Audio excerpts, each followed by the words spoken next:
Boa noite a todos. Então, a aula de hoje é uma revisão básica de eletrônica, né? Então, dando sequência, o que a gente vai ver hoje? Então, são conceitos básicos, uma revisão da lei de Ohm, parte de transformadores, né? Parte servos, transformadores, os diodos, seus principais circuitos, né? Principalmente os retificadores de corrente alternada para corrente contínua, os reguladores e referências de tensão e um exercício básico.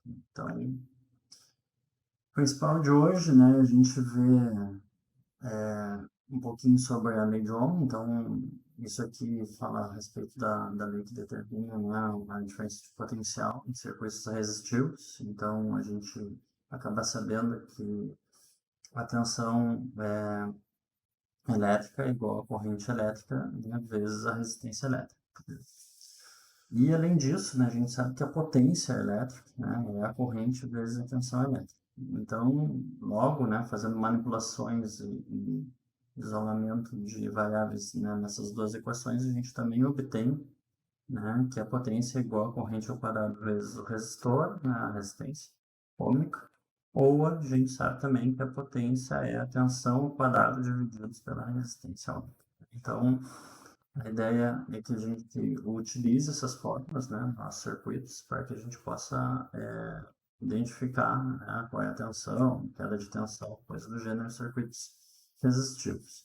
Bom, então, era só uma revisão, vamos entrar no conteúdo de transformadores, né? Então, como é que funcionam os transformadores? Os transformadores, eles são dispositivos elétricos que têm uma bobina, né, primária e uma secundária, e a ideia principal é que a gente, né, através do princípio, né, eletromagnético, que a gente consiga transferir energia da bobina maior, né, para outras menores ou vice-versa, né, uma menor para outras maiores. Né? Então, o que acaba acontecendo? Né? Os nossos enrolamentos, né, no caso da bobina primária ali, né, tem um número de espiras, né, NP, e a gente tem, né, uma bobina secundária que tem um outro número de espiras, né, que é o NS. Então, aqui eu dei um exemplo nessas imagens, né, onde a bobina secundária é dividida em duas, né, então a gente pode emendar o núcleo, né, dessas duas bobinas aqui, né, e ficar com a bobina inteira maior, ou, né, trabalhar com outras menores, né, não tem problema, caso a gente queira fazer mais de uma referência de tensão. Tá? Então, isso é comum nos transformadores. Pode ser até que a bobina principal aqui pode ser dividida em duas. Então, depende aí do fabricante, né? Vai ter transformadores também que só tem, né, uma bobina e outra, né, de saída. E vai ter transformadores que tem duas bobinas na entrada, duas bobinas na saída. A gente pode emendar o núcleo, né? Emendar um com o outro aqui, fazer como se fosse duas espiras só. Tá, vamos lá. Então, aqui, né, um exemplo onde a gente tem, né, menos espiras para mais espiras, né, então o NP para NS. Então a gente sabe que a transformação funciona dessa forma. A tensão do principal dividido pelo número de espiras do principal tem que ser igual à tensão do secundário, perdão, e dividido pelo número de espiras do secundário. Então, né, isso aqui é um transformador ideal, né, sem falar em perdas, né, porque o transformador real a gente vai ter alguma perda aqui nesse processo para a energia dissipada para calor, né? Então esse transformador aqui ele acaba aquecendo um pouco devido a isso. Mas bons transformadores aí giram em torno de 90, 95% de eficiência, tá? Até 98, se não me engano, por cento de eficiência. E a mesma coisa funciona para a corrente. Então, a corrente do principal dividido pelas espiras do secundário é igual à corrente do secundário dividido pelo número de espiras do principal. Então, né, essa relação, então, se a gente diminui a tensão, aumenta a corrente, né, e aí essa proporção tem que se manter justamente por causa da forma que é diretamente proporcional, né? Então, a gente acaba causando essa flutuação, né? Aumenta a tensão, diminui a corrente e vice-versa, né? Se diminuir a tensão, aumenta a corrente, se aumentar a corrente, diminui a tensão. Então, é basicamente isso, né? Esse efeito ocorre no transformador, tá? Nos transformadores. Então, né, agora entrando já no conteúdo de diodos, né, o diodo já é um componente semicondutor, né, então ele basicamente tem uma polarização, um anodo e um cátodo, né, nessa junção NP, né, e acaba que a gente tem como se fosse, né, a condução de energia em um único sentido, que é o sentido da seta aqui, onde está sua dispersão, sua simbologia que um circuito está mostrando. Então, o circuito é do positivo para o negativo, né, para o anodo para o cátodo. Quando a gente utiliza, né, os diodos no formato, digamos, físico, né, ele tem uma marca aqui para dizer o que, que é, né, o cátodo, né, então o que, que é o negativo. A tensão vai passar nesse sentido aqui. Então, apesar disso, né, há uma pequena queda de tensão. Então, dependendo, né, se esse diodo ele é feito de silício, ele vai ser em torno de 0,7 volts. Se ele for de germânio, ele vai ser em torno de 0,3 volts, né? Então, a ideia principal é que a gente possa usar esses diodos em alguns circuitos, né, circuitos principais de retificação de tensão.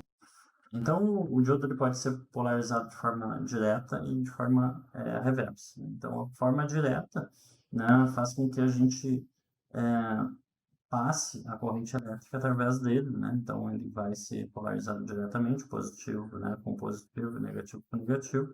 E essa tensão, né, seja ela de bateria ou seja ela, né, propriamente de uma fonte de corrente alternada, ela vai passar aqui e não vai passar no sentido contrário. Se for uma corrente alternada, no retorno não vai passar, né, energia aqui e a parte negativa, né, da corrente alternada vai ser cortada, né, vai ser ceifada.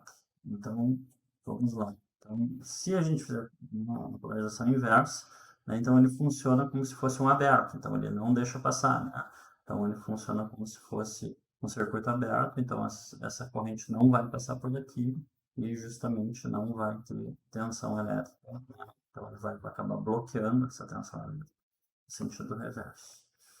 Né? Então, como é que funciona isso, né? Então, há uma tensão mínima aqui para ativação do diodo. Então, a gente acabou de falar, né? 0,7 volts, se for silício, ou 0,3 volts por germânio. A partir daí, ele libera a corrente, então a gente pode usar o diodo a partir dessa tensão e ele vai começar a conduzir corrente elétrica, tá? Então, essa é a forma mais clássica de uso, né? Então, polarização direta, polarização inversa, né? A tendência é que ele não deixe passar corrente elétrica, então fica em torno do zero. Agora, se a gente exagerar, né, na região inversa, se a gente for uma tensão muito alta, ele pode atingir a ruptura e passar a conduzir também, funcionar como um curto, né? Então, tem que tomar cuidado, né, pelas especificações do fabricante para saber qual é essa tensão de ruptura aqui nos casos inversos, né? Bom, então, né, a potência do diodo se dá também através, né, da equação clássica, né, a potência igual a tensão vezes a corrente, né, isso equivale para o diodo também. E a ideia é que a gente também não passe essa potência máxima especificada pelo fabricante, né, senão houver um aquecimento excessivo, possivelmente também acabe queimando o diodo, né, e quando ele queimar ele passa a não funcionar, ou funcionar como um curto, ou acabar ficando como um aberto para sempre. Isso pode prejudicar o funcionamento do circuito que a gente espera controlar. Bom, então, né, os fabricantes indicam a potência máxima, a corrente máxima, geralmente isso está presente no catálogo, né, ou no datasheet do produto específico, foi por isso que precisa consultar esse catálogo, né, para as determinadas aplicações que a gente vai usar. Né? Então, essa é a ideia principal do uso dos diodos, né, e aí a gente pode falar como, né, o uso clássico do resistor para alimentar a corrente, né? Então, um diodo polarizado diretamente, a gente pode aplicar essa opção de colocar um resistor, né, antes de em série, né, no caso com o diodo aqui, para alimentar a corrente que vai passar por dentro desse diodo, né? Então, a ideia é usar esse chamado resistor de alimentação de corrente e quanto maior for o resistor, né, como a gente sabe, menor vai ser a corrente que atravessa o diodo, né? Então, essa é a ideia. Então, se a gente quer limitar, né, a passagem de corrente, a ideia principal é usar um resistor para que isso ocorra. Então, né, a gente fica às vezes complicado, né, de identificar qual é a corrente que passa por dentro, né, do diodo, e o diodo também tem aquela sua tensão mínima, né, de funcionamento, né, então a gente tem que determinar o valor exato, né, da corrente sob tensão através do uso da reta de carga. Então, usando o gráfico, né, das curvas de diodo e a curva do resistor, a gente pode identificar qual é a corrente que cruza o nosso diodo, né? Então, a ideia principal é usar a I igual a V sobre F, né? Então, só que o que acontece, né? A tensão total é a soma das tensões aqui, e a gente tem, né, o 0,7 aqui do diodo. Então, a gente tem que subtrair, né, o 0,7 aqui do diodo, que ele só vai funcionar a partir do 0,7 para a gente saber qual é a corrente que cruza, né, por dentro do diodo. Então, cruza aqui o circuito, né, que fecha essa corrente que cruza o circuito todo. Então, a ideia principal, né, se a gente dá um exemplo aqui, que a tensão de amperagem seja 2 volts, um resistor de 100 ohms, então a gente tem que detectar essa reta de carga, a gente tem que criar essa reta de carga, né? E a partir dessa reta, né, para criar essa reta, a gente tem que ter dois pontos, né? E esses dois pontos vão ser esse ponto de saturação e esse ponto de corte. Então, a gente tem que detectar qual é o valor máximo da corrente. Então, né, a ideia principal é que seja, aqui no caso, 20 mA, né? Se a gente fizer a corrente igual a V sobre R, né? Então, vai dar 2 divididos por 100, e vai dar os 20 mA. E aqui o caso da corrente corte, que é quando não temos corrente, mas a gente tem a tensão máxima, né? Então, a tensão máxima de entrada foi nos dada como 2 volts.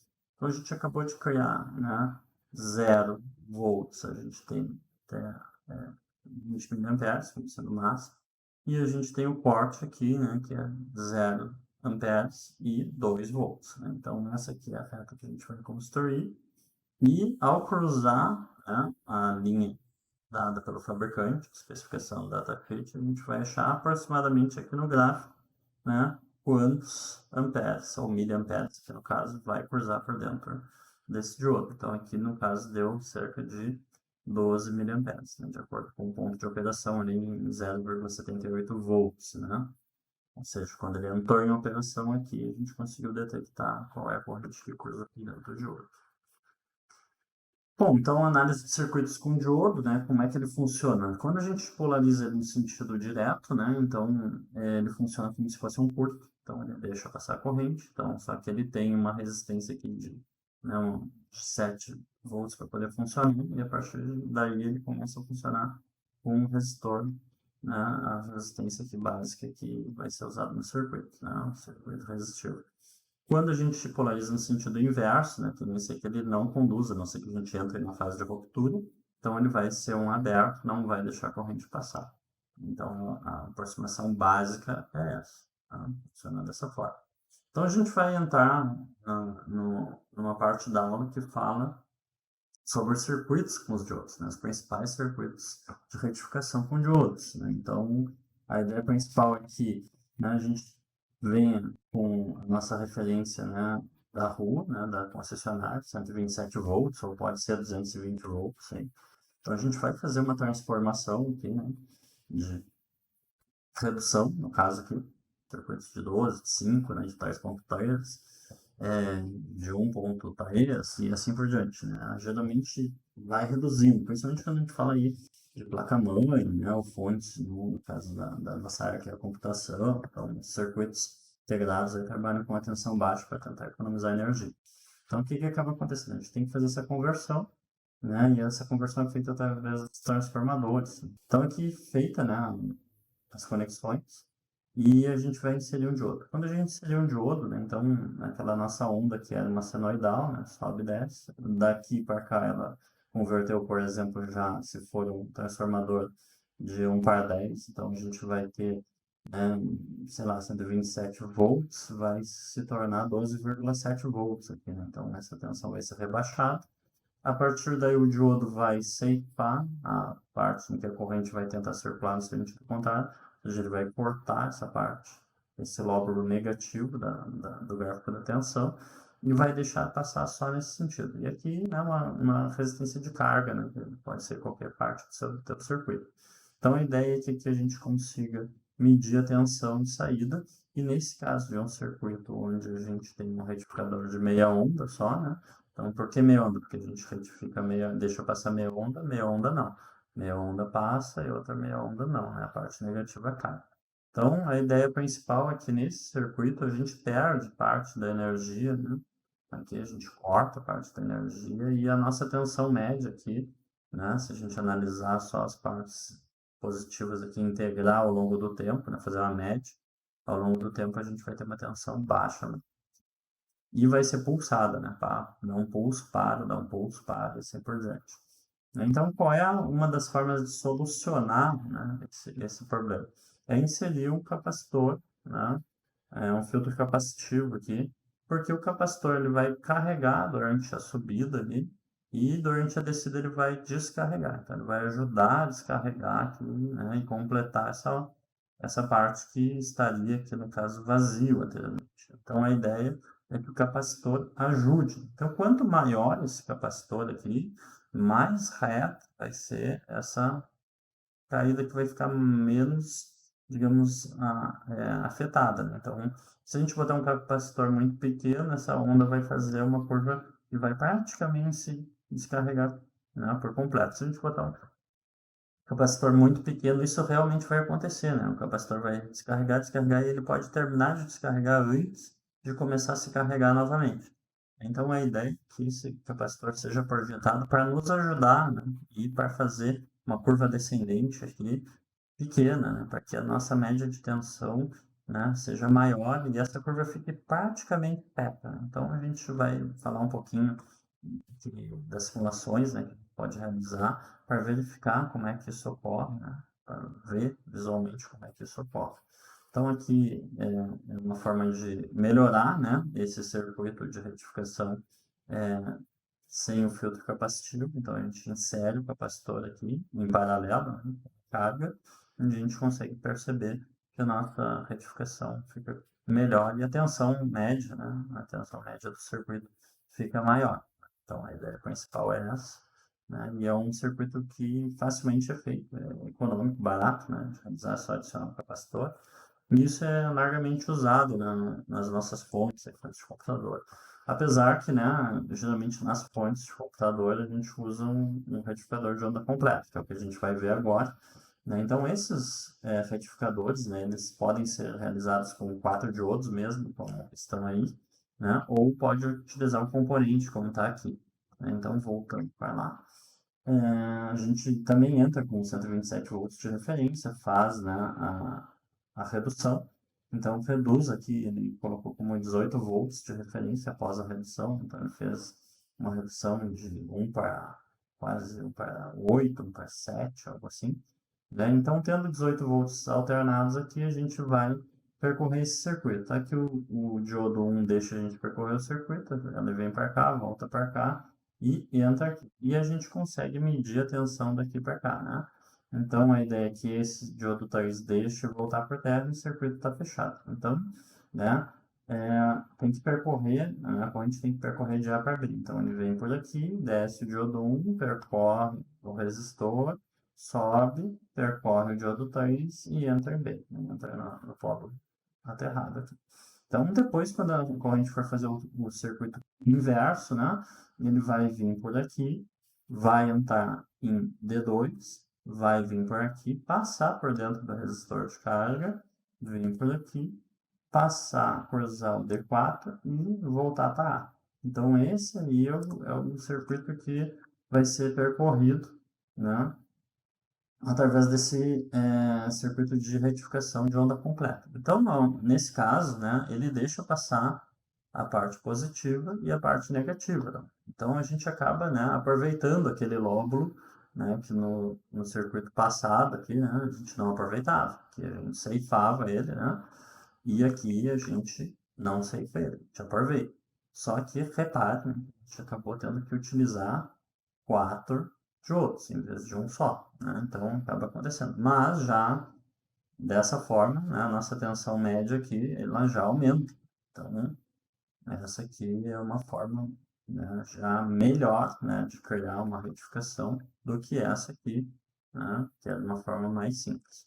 Então, o que que acaba acontecendo? Quando a gente fizer esse mesmo tipo de retificador aqui, né, utilizando um capacitor, um filtro capacitivo, né, de novo, a gente vai acabar tendo aquele mesmo ganho que a gente teve no circuito, né? A gente carrega durante uma parte, depois descarrega, carrega durante uma parte, depois descarrega o capacitor.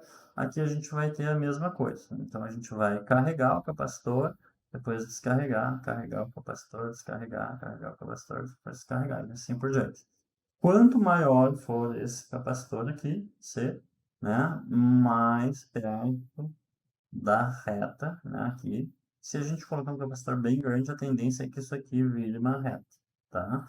E aí a gente só faz uma boa carga na primeira, né, uma carga grande, ele descarrega um pouco, já volta e continua, carrega, descarrega, carrega, descarrega, só que de uma forma bem próxima ao pico. Então a oscilação vai ser mínima, né? A oscilação dessa tensão média ela vai tender a se aproximar da tensão de pico aqui e ficar linearizada, né? Ou seja, ficar retificada por completo, né? Uma outra técnica também que o pessoal coloca, né, para estabilização aqui um diodo Z, né, às vezes para estabilizar também, é uma forma de tentar estabilizar, mas assim já é uma ideia principal que a gente consegue retificar. Então repare, né, que após o filtro a gente tem uma tendência a ficar com uma tensão de saída praticamente retificada, tá? Esses circuitos, tá, pessoal, são largamente usados em carregadores de bateria, né? Esses circuitos que a gente usa para carregar o nosso celular, assim por diante, tá? Então acaba acontecendo mais ou menos dessa forma, tá?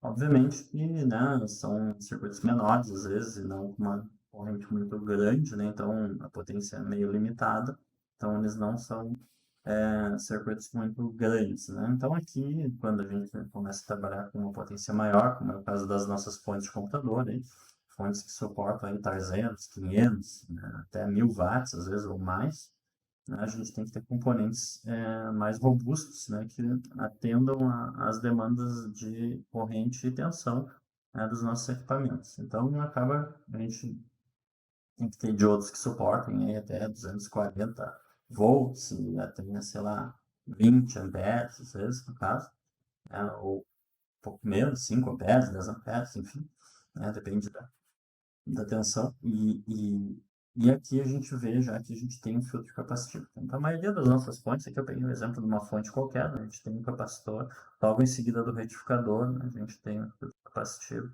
para ajudar. Então, a gente tem essas transformações ocorrendo e passando, né, pelo retificador. Então, vamos lá.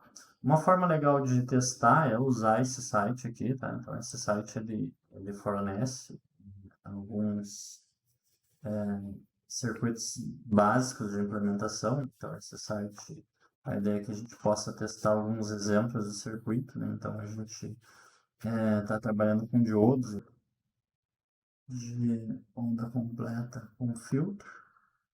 Então, esse circuito de onda completa com filtro aqui,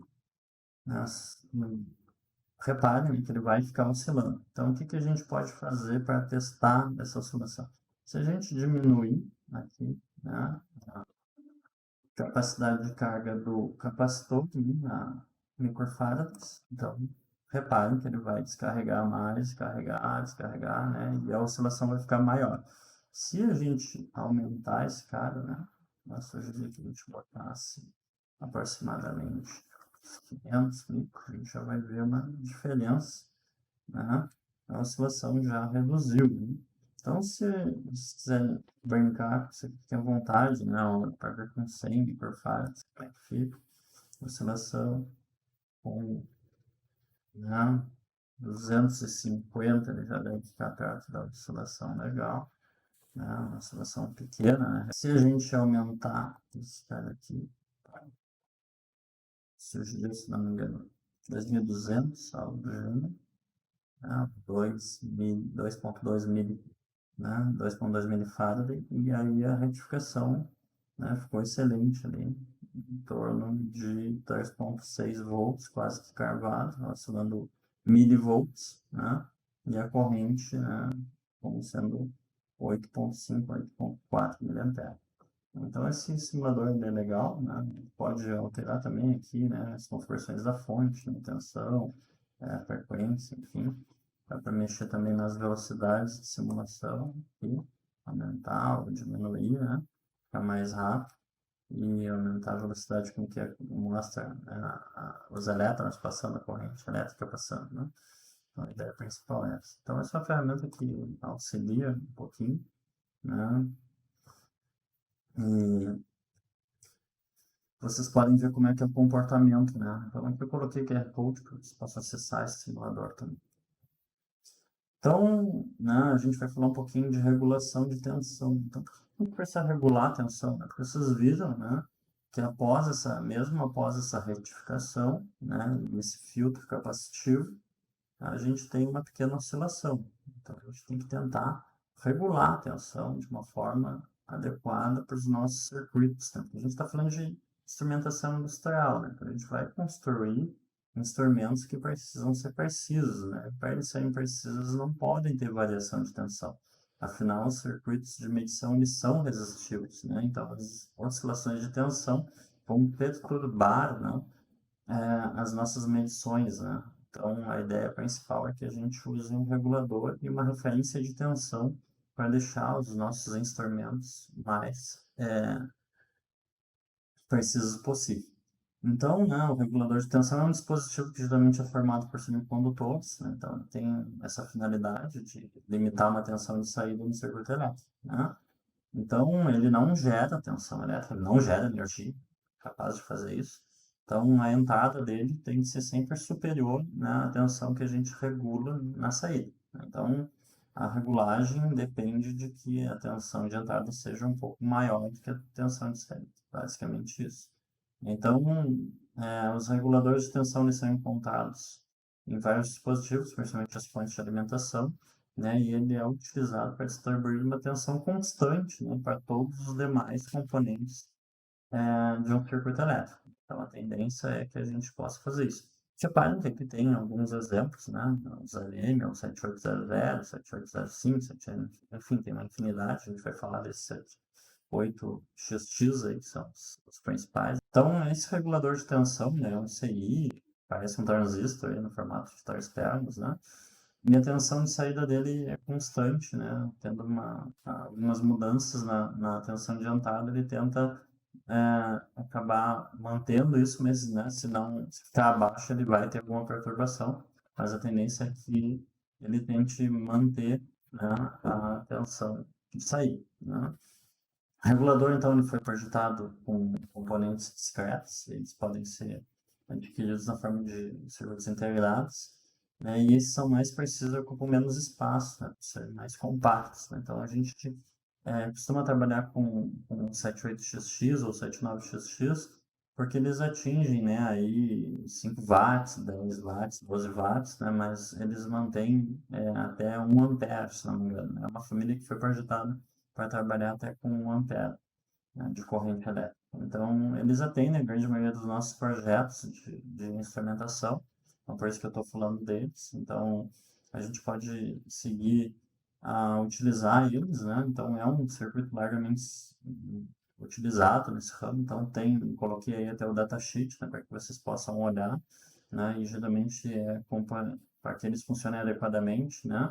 A gente tem que usar 2 capacitores adicionais, né, para ajudar na regulagem, no filtro, né?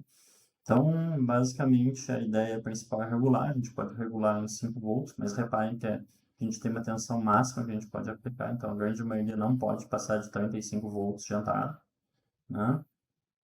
A tensão de saída regulada, a tendência é que a gente possa usar, aqui, como eu falei, 5 volts, 6 volts, 9, 10, 12, 15 volts, né? E assim por diante. Todos, né, têm uma corrente máxima de saída de 1 ampere. Então, reparem que aqui tensão vezes corrente, 5 watts, 6 watts, 9 watts, 10 watts, e assim por diante até 24 watts. Aí, né? Então, são circuitos que são amplamente usados, é um dos circuitos que realmente é dos mais usados, né, na parte de eletrônica básica. Tá? Então, aqui fala um pouquinho dos circuitos, essas imagens eu extraí lá do datasheet, né? Então, como a gente usa, né, 78XX como um regulador de tensão básico. E aqui, nesse segundo circuito, que eu extraí da figura 3 lá do datasheet, é como a gente fazer um regulador, né, variável. Então, aqui a gente tem um potenciômetro que vai ajudar variar um pouco essa tensão de saída aqui. Então, a gente consegue variar, ajustar um pouco. Caso a gente queira criar, né, digamos assim, um regulador ajustável via potenciômetro. Então, a gente altera aqui, roda o potenciômetro, né, ajusta o potenciômetro para nossa tensão ser ajustada de acordo com essa, né? Então, tem uma variação aqui de tensão, né? Isso seria bom para quando a gente quer calibrar, né, usar um potenciômetro de rosca aqui bem preciso, né, para que a gente possa trabalhar com os ajustes e calibragens aí, no caso dos nossos circuitos da disciplina de instrumentação industrial. Bom, a gente também pode utilizar o diodo Z de uma forma mais simples, né, sem usar como regulador de tensão. Então, o diodo Z, né, ele tem uma tensão ali que gira em torno, se não me engano, de 5,6 volts, né, que fica limitando.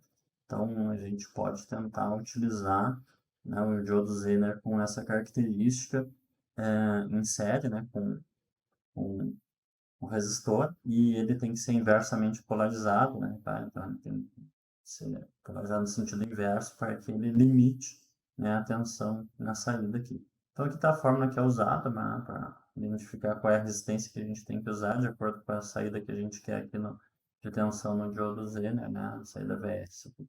Então, a ideia principal é essa, né?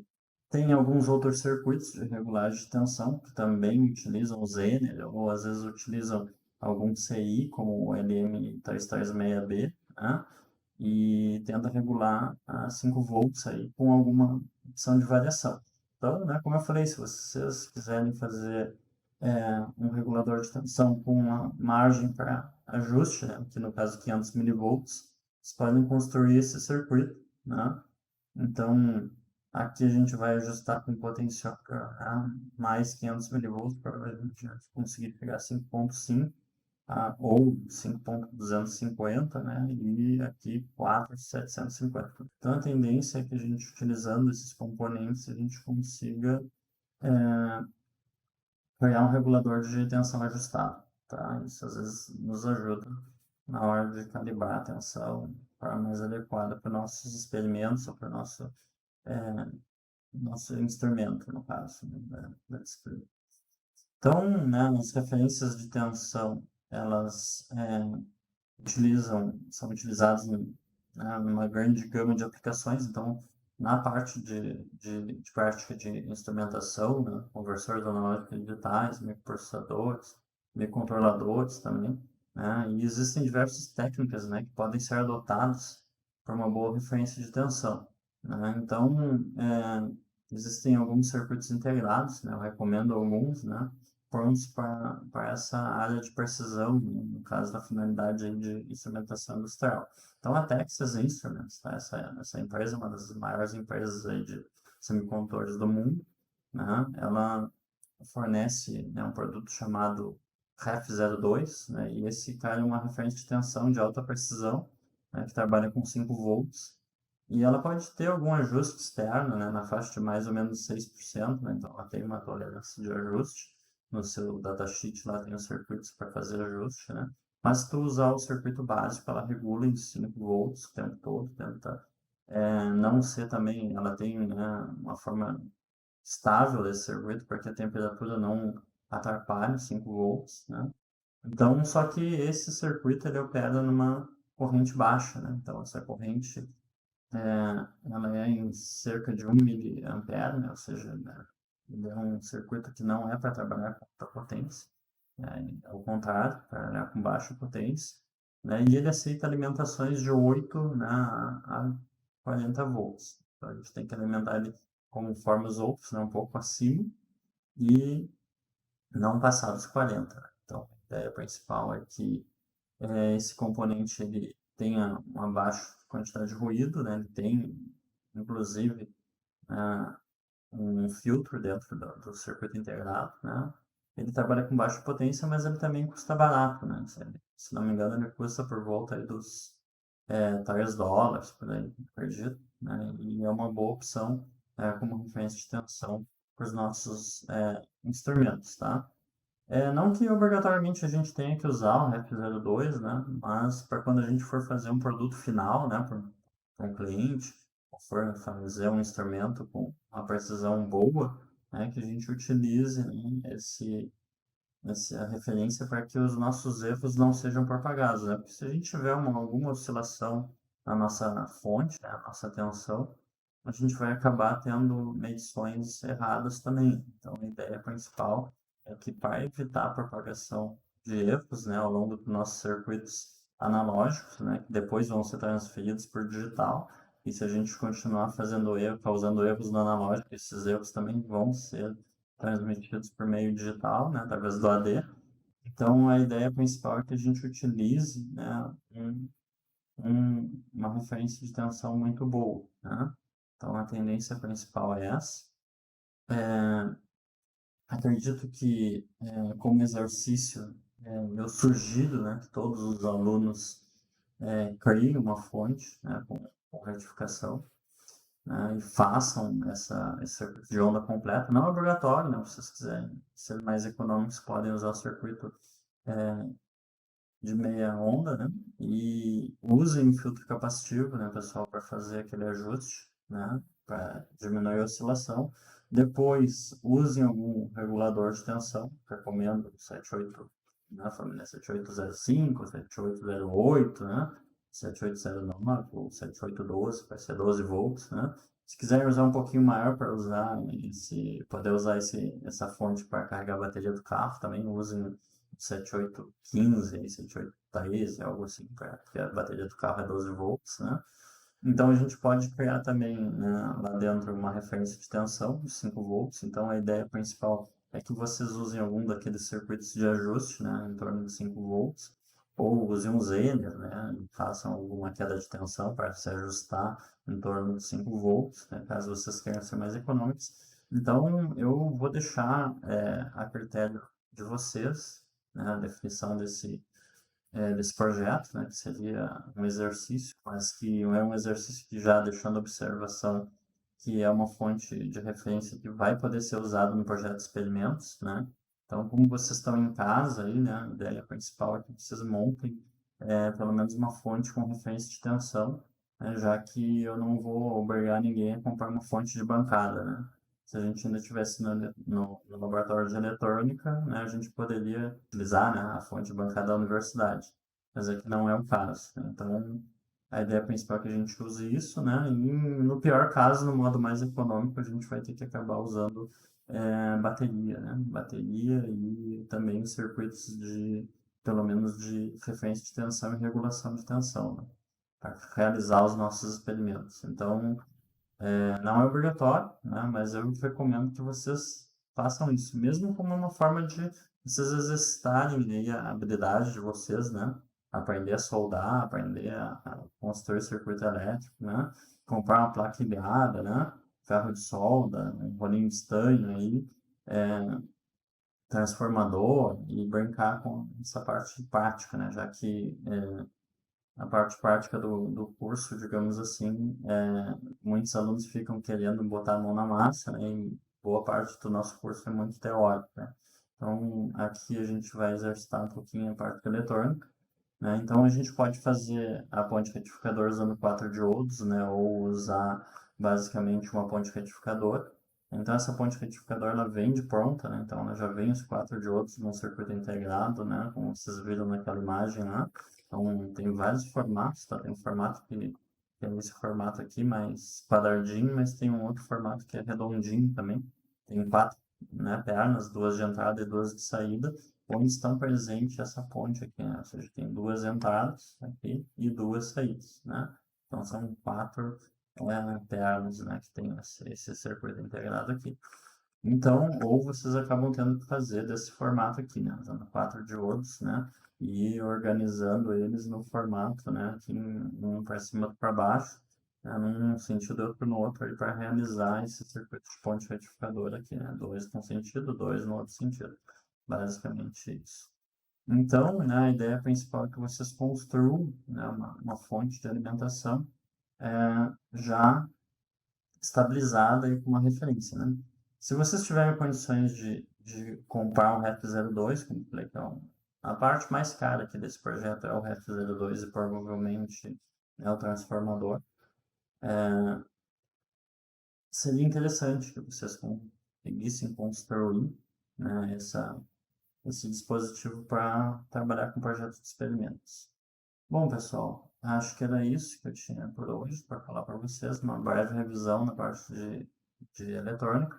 Recomendo que vocês deem uma revisada na área de eletrônica se vocês têm dificuldade de trabalhar, né, com eletrônica básica, circuitos elétricos básicos, né, vocês olhem, deem uma olhada nos livros aí de circuitos elétricos, tá? E a ideia principal é que eu deixe lá no Moodle, né, alguma referência na biblioteca digital, né, de circuitos elétricos, para que vocês possam, né, digamos assim, construir os circuitos com uma facilidade mais, né, de uma forma mais adequada. Então, esse formulário é o formulário dessa semana, para vocês responderem a chamada. O formulário da aula anterior vai ser apagado a partir de então, né, e vai ser contabilizado no sistema as presenças de quem preencheu.